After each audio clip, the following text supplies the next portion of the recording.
Hollywood superstar the Rock ডাব্লিউডাব্লিউতে ফিরে এসেছেন এবং শেষ হয়েছে Solo Sikoa Jacob Fatu versus Roman Reigns এবং কোডি রোডসের ট্যাগ টিম ম্যাচ। বিশেষ করে ব্যাড ব্লাড পেপার ভিউতে রোমান রেঞ্জ এবং Cody Rhodes versus Solo Sikoa এবং জেকব ফাটুর মধ্যে একটি ট্যাগ টিম ম্যাচ অনুষ্ঠিত হয়েছিল।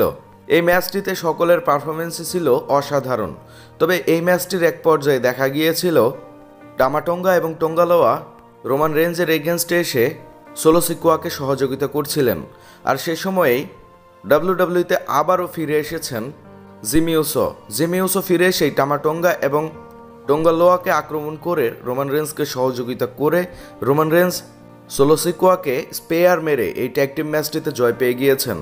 এরপরে তারা চলে যেতে চাইলে কোডি রোডসকে আক্রমণ করেন ব্লাড লাইন।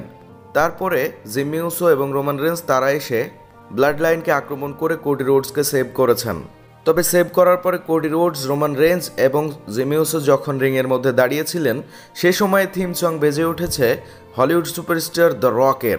রক তিনি এসেই কোনো একটি ইশারা দিয়ে চলে গিয়েছেন এবং তিনি হয়তো এটাই বোঝাতে চেয়েছেন তিনি এবার হয়তো আনডিসপিউটেড টাইটেলের জন্য ম্যাচ চান। তবে যাই হোক, রোমান রেঞ্জ লম্বা সময় পরে একটি ম্যাচে পারফরমেন্স দিয়ে সেই ম্যাচটিতে জয় পেয়েছে। ধন্যবাদ।